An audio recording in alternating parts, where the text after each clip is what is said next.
Historias de vínculos familiares oscuras y tenebrosas.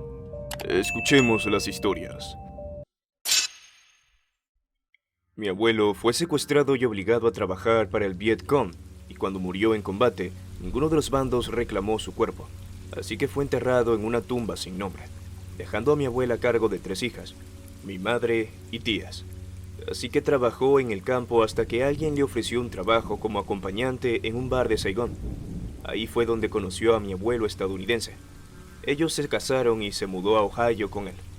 Ella nunca le dijo a mi abuelo que tenía hijos, porque pensó que él nunca se casaría con ella. Por eso, cuando mi madre se fue a Estados Unidos, 2 décadas después, mi abuela le hizo decir a mi madre que eran tía y sobrina. A día de hoy le seguimos diciendo tía. Mi tía, cuando era niña, fue abusada por un tío abuelo al que nunca conocí, y por obvias razones no le dijo a nadie hasta que cumplió 30 años. Para ese entonces, todos sabían que él era un mal hombre. Sumado a eso, fui agredida por un primo cuando tenía 9 años. A diferencia del caso de mi tía, todos prefirieron ignorar el tema, o simplemente no me creyeron. Pero mi tía sí me creyó y me defendió sin importar nada. Ella murió hace poco, y no sé si en algún momento de la vida le agradecí, pero creo que ella lo intuía porque éramos muy cercanas. Mi tatarabuela soltera vino de Alemania después de la IGM. Tuvo un hijo y 2 meses después conoció a un hombre y trabajó para él durante una década. Misteriosamente dio a luz a otros 2 niños. Finalmente se casó y se mudó, dejando a los niños con aquel hombre. Finalmente tuvo a mi bisabuelo, y él creció sin saber de sus medio hermanos. Después de 70 años, mi abuela recibió una carta de una de sus hijas explicando su relación. Rápidamente se reunieron y se dieron cuenta de que habían estado viviendo a unas 20 millas de distancia. A partir de allí la relación se reavivó. Incluso vinieron al funeral de mi abuelo, donde se reveló que algunos familiares sabían de ellos, y cuando preguntaban cómo estaban relacionados, los miembros más antiguos se negaban a dar detalles. Sin embargo, mi padre se aseguró de contar la historia a todos los que preguntaban, y se aseguró de que estos miembros de la familia pudieran oírlo todo. En la película Driving Miss Daisy, cuando el chofer, interpretado por Morgan Freeman, lleva a Miss Daisy al servicio religioso, se quedan atrapados en un embotellamiento. Él se baja para ver lo que está ocurriendo. Entonces, cuando vuelve a entrar al auto, le dice a Miss Daisy que no va a poder ir al servicio porque alguien plantó una bomba en el templo de la Congregación Benevolente Hebrea, de 1958. Ella preguntó, ¿quién haría tal cosa? Pues, mi tío. El primo de mi papá acabó con la vida de un tipo y de su hijo de 9 años en 1990. Él vivía en el sótano de mis padres y durante la investigación mi padre fue interrogado en una ocasión y poco después los detectives hallaron sangre en los zapatos del primo. Ese tipo solía cuidar de mí y de mis hermanos y no supe de esto hasta que fui casi adulto. Solía llamarme desde la prisión para felicitarme por mi cumpleaños y siempre me dio mala espina. Pero después de eso dejé de contestar sus llamadas. Mi abuela y mi padre juran que él es inocente, pero leí los informes y definitivamente no lo es. Mi tío abuelo nació de su hermana, que fue abusada por su padre. La familia dijo que básicamente ella era una dama suelta y que no estaba bien de la cabeza. Ellos la encerraron en el ático. Después de que mi tío abuelo falleció, mi madre y yo entramos a esa casa para limpiarla. La puerta del ático donde había permanecido la mamá de mi tío abuelo, antes de fallecer, contaba con una cerradura exterior. Así que mi madre tiró de la cerradura y anunció que la casa no volvería a tener esas cosas. Mi abuelo era inglés y poseía la ciudadanía alemana. Además, hablaba ruso. Nos contó que durante la Segunda Guerra Mundial solía arreglar aviones, pero después encontré un papel que estaba recortado donde mencionaba algo sobre Canadá. La realidad era que mi abuelo trabajó en los primeros programas de cohetes, antes de convertirse en agricultor. Sin embargo, en documentos históricos, solo hemos podido encontrar unas pocas personas con nuestro apellido. El más llamativo fue el de un hombre que fue ejecutado por crímenes de guerra, ya que hundió algunos submarinos. Me hace pensar ya que nuestro apellido es alemán, pero no hay mucho que decir al respecto. Solo suponer que las ramas de mi árbol genealógico tienen forma de esvástica. No olvides compartir tus historias aterradoras con la parca y la comunidad en la caja de comentarios. Apóyanos suscribiéndote y dejándonos un like. Mi abuela trató de acabar con la vida de mi abuelo. Mi papá nos contó que mi abuelo era tóxico, controlador, abusivo y nunca dejó que mi abuela saliera, incluso a la iglesia. No obstante, se asegura de no revelar mucho sobre su pasado. Todo lo que sé es que hay un montón de resentimiento, así que hacia el final de su vida mi abuelo tuvo un ataque y terminó postrado en cama.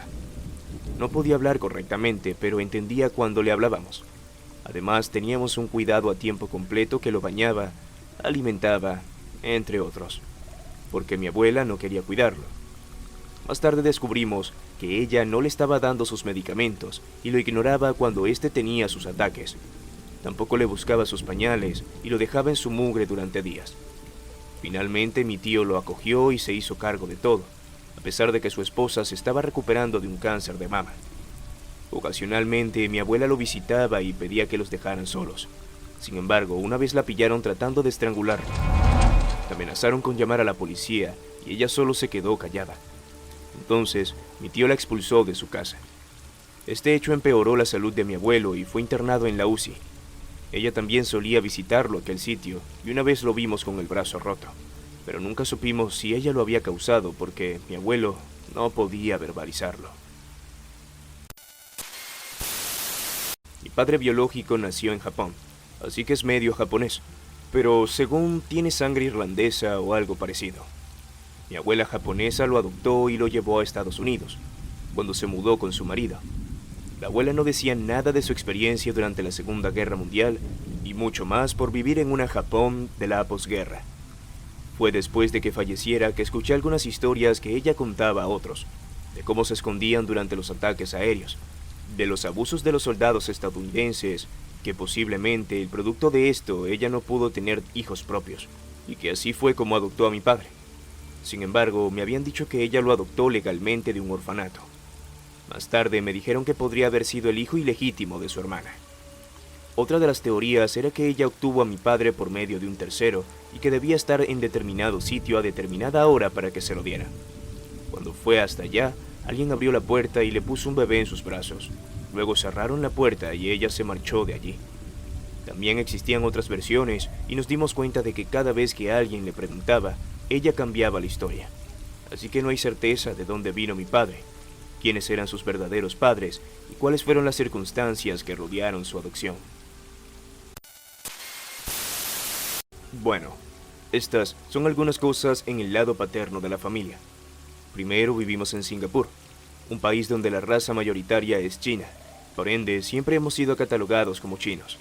Sin embargo, en los documentos de identidad muestran que mi abuelo era significativamente de piel oscura y que a pesar de saber que tenemos fotos de mi bisabuela con ropa birmana, resulta que todo sería mejor si nadie supiera de esto. Así que mi bisabuela logró que un chino adoptara a mi abuelo, por su nombre, pero, como indican los documentos, posee genes birmanos y mi padre es mitad.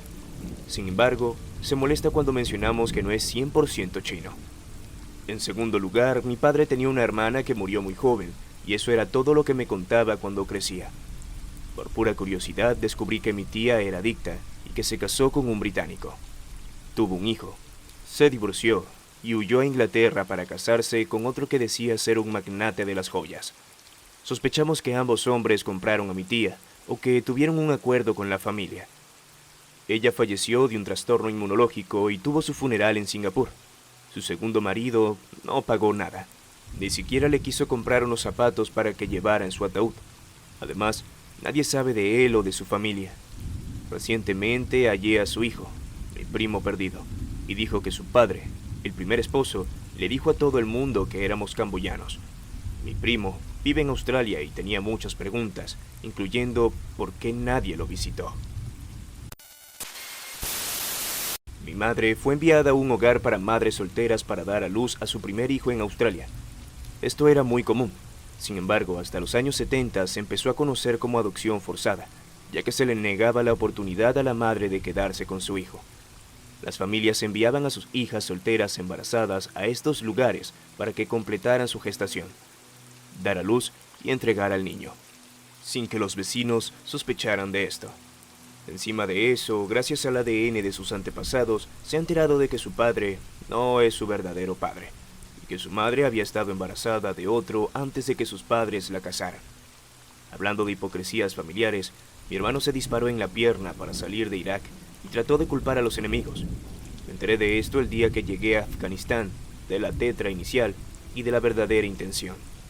Entonces fue puesto bajo vigilancia por querer acabar con su vida y fue expulsado con una baja deshonrosa. Nunca le contó esto a la familia y escuché a través de la Guardia Nacional que se había convertido en alcohólico. Además, mi madre y mi hermana se han casado con familiares cercanos, así que todos mis hermanos son parientes entre sí. Gracias por ver. La Parca te lo agradece. Si el video fue de tu agrado, déjanos un like.